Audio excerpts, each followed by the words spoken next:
বিরতির পর আবারও স্বাগত সংবাদে। আইএনটিইউসি সেবা দলের তরফে প্রজেক্ট মুক্তধারা কর্মসূচিতে কলকাতার বিধাননগরের বিকাশ ভবনে চাকুরে যাওয়া শিক্ষকদের সমর্থনে এবং শিক্ষা ব্যবস্থার অবনতিতে ব্যথিত হয়ে যোগদান করতে চলছে স্বয়ং গুরুদেব রবীন্দ্রনাথ। এক বর্ণাঢ্য কর্মসূচি।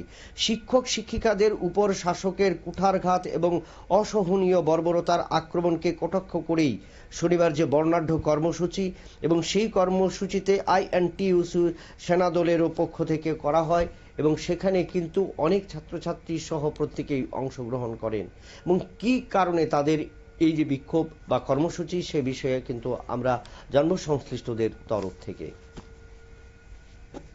সবার ভালো হোক, যারা যেটা চাইছে সবার ভালো হোক। আমি কার কোনো বলবো, আমি শিল্পী হিসেবে বলবো সবার ভালো হোক, সবার জয় হোক,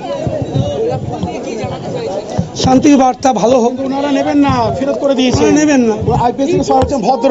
বলুন, টিচার শিক্ষকদেরকে মেরেছেন, ওটা ভদ্র কাজ, বীর পুরুষের কাজ ছিল, কিন্তু আমরা যে রবীন্দ্রনাথ ঠাকুরকে নিয়ে এসেছি ওটা কাপুরুষের কাজ বলে ওনারা নেবেন না।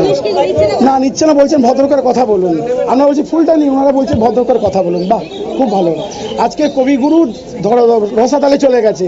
আমাদের শিক্ষকদের মার মানে স্বামী বিবেকানন্দকে মেরেছে, শিক্ষককে মারা মানে আমাদের পণ্ডিত ঈশ্বরচন্দ্র বিদ্যাসাগরকে মেরেছেন, শিক্ষককে মারা মানে কবিগুরুকে মেরেছেন।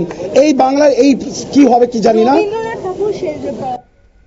আপনারা শুনলেন সংশ্লিষ্টদের বক্তব্য যে বাংলা থেকে উঠে এসেছিলেন একাধিক কবি, বিশ্বকবি রবীন্দ্রনাথ থেকে শুরু করে, কিন্তু বর্তমানে সে শিক্ষার আলোতে শিক্ষকদের যে লাঠিপেটা তারই প্রতিবাদ জানিয়েছে আইএনটিইউসি এবং তার বক্তব্য যে শিক্ষকদের উপর যে বেত্রাঘাত, শিক্ষকদের উপর যে প্রতিরোধ গড়ে তোলা, সেইটাকে কিন্তু তারা বিক্ষোভ প্রদর্শন করেছেন এবং তাতে বাংলা কলঙ্কিত হয়েছে এবং বাংলার প্রাচীন কবিদের উপর কিন্তু একটা আঘাত আনা হয়েছে বলে কিন্তু সেই অভিমত উঠে এলো।